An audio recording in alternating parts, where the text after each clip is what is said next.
श्री, कुछ बताओगे भी? हमें गोवा से इतना अर्जेंटली क्यों बुलाया?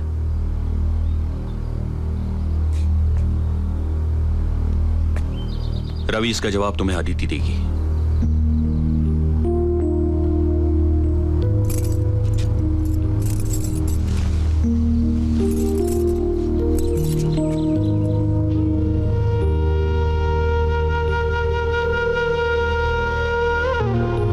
श्री, ये क्यों कर रहे हो तुम? सबके सामने तमाशा क्यों बना रहे हो?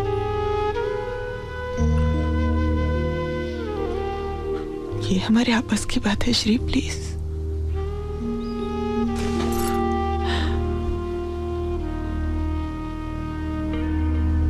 रवि मेरा पुराना दोस्त है।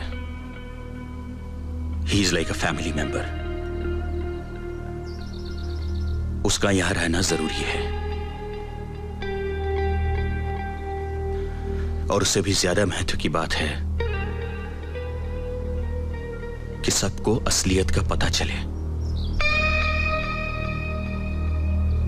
मैं नहीं चाहता कि लोग कल सिर्फ मुझे दोषी ठहराएं।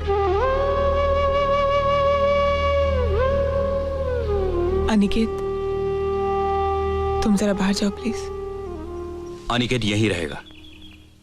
वो जो कुछ सुनने वाला है उसे समझने की मैच्योरिटी है उसमें। ये सब क्या हो रहा है डैड? मुझे कुछ बताओगे? Ask her.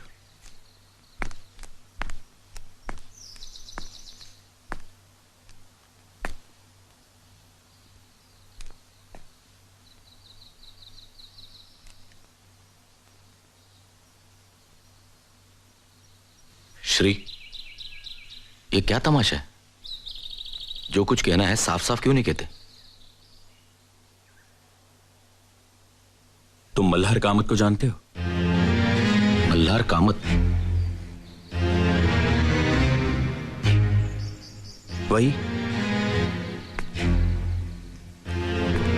वही उदार इंसान जिसने अपनी सारी जायदाद अदिति के नाम कर दी। वही मल्हार कामत। हाँ ठीक है, लेकिन मल्हार कामत और हमें यहां बुलाने का क्या संबंध?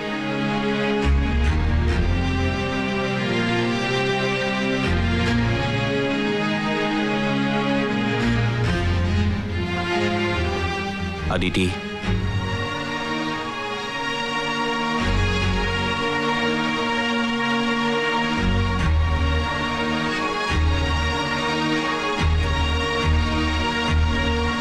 मल्हार कामत अनिकेत का बाप है।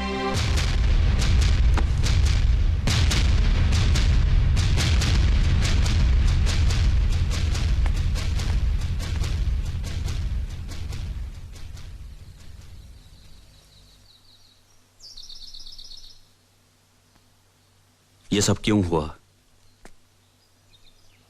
कैसे हुआ? कब हुआ? ये मैं अदिति के मुंह से सुनना चाहता हूं।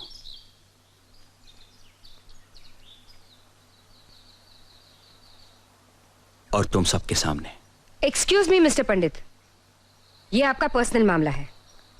आप अपनी पत्नी से जो कुछ भी सुनना चाहते हैं वो आप प्राइवेटली सुन सकते हैं। सबके सामने नाटक करने की कोई जरूरत नहीं। एनीवे, मुझे यहाँ रुकने में कोई दिलचस्पी नहीं। तुम रुको ना मेघना, मेरी खातिर प्लीज।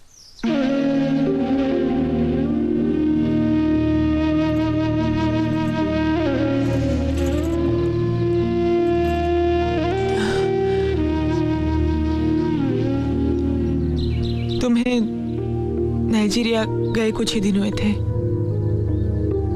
मेरी बहन सुधा और उसका पति अमर मुंबई से पुणे आए थे।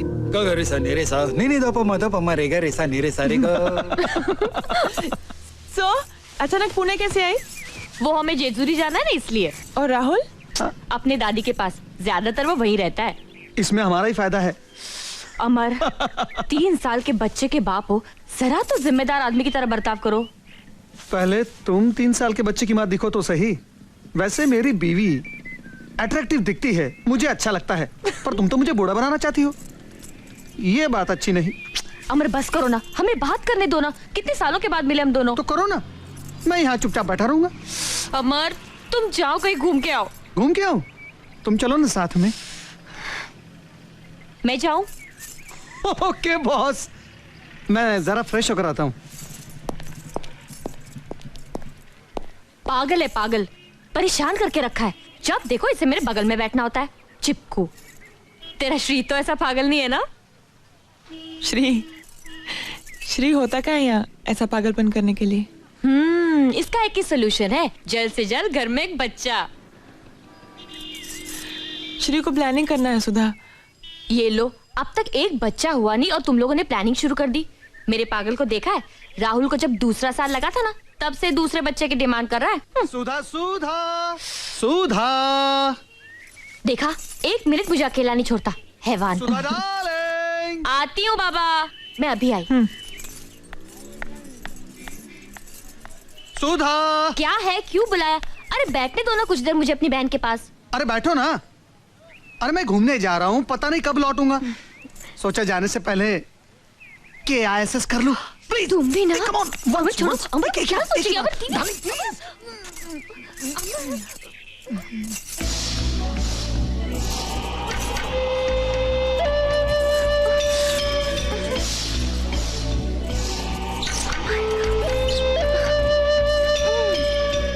छोड़ो ना।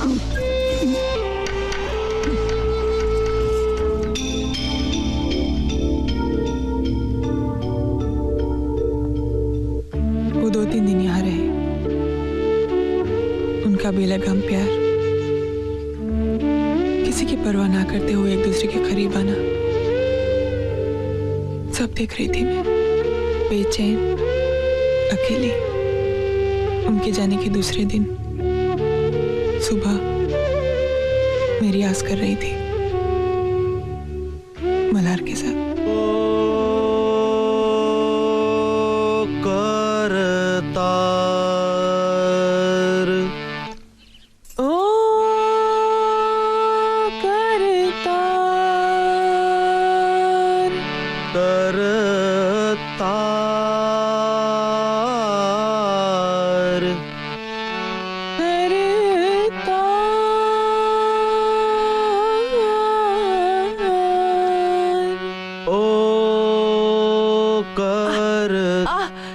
क्या हुआ?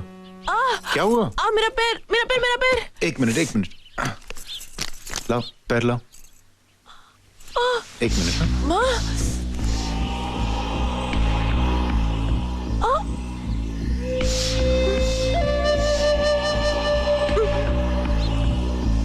माँ,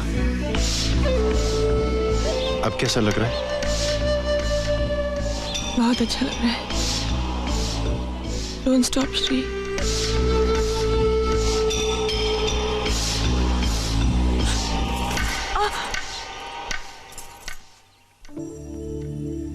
आई वॉज मिसिंग श्री। उस समय मुझे उसकी जरूरत काफी महसूस होने लगी। मेरे संगीत के लेसन्स चलते रहे पर मेरा ध्यान संगीत में नहीं था। विचलित होने लगा। मेरे अकेलेपन को, बेचैनी को शायद मल्हार ने भांप लिया। वो मुझसे कुछ ज्यादा ही हमदर्दी दिखाने लगा। रियाज के दौरान हमारे हल्के हल्के स्पर्श होने लगे और उन्हें रोकने की जरूरत मुझे न जाने क्यों महसूस नहीं हुई। एक दिन मैं हारमोनियम पर बैठी थी, वो गा रहा था। मेरा कंसंट्रेशन बिल्कुल ही नहीं था। शायद वो ये समझ गया और मेरे पीछे आकर बैठ गया। अपने दोनों हाथ मेरे कंधों के ऊपर से बढ़ाकर मुझे हारमोनियम पर सुर सिखाने लगा। ऐसा उसने पहली बार किया था। उसकी हिम्मत पर मुझे आश्चर्य जरूर हुआ, मगर उसका स्पर्श मैं रोक नहीं सकी। शायद मैं इसी की तलाश में थी। उस वक्त मेरा चेहरा एक खुली किताब सा था और उसमें लिखी हर बात को जैसे वो पढ़ रहा था। उस दिन के बाद मेरा रियाज चलता रहा और मल्हार का आना भी। रियाज खत्म होने के बाद वो चला जाता। लेकिन उसके जाने के बाद मेरे दिल में उठते ख्यालों से शर्म आती मुझे। मल्हार, तुम कल से मत आना, ये कहने का मैं रोज फैसला करती, लेकिन उसके आने की घड़ी का बेसब्री से इंतजार भी करती। मेरे जज्बात मेरे चेहरे से जाहिर ना हो जाए, इस डर से मैं रोज विठल को किसी न किसी बहाने से बाहर भेज देती। उस दिन मल्हार आया अपनी नई गजल की रचना लेकर, जो मुझे सुनाने के लिए वो बेचैन था।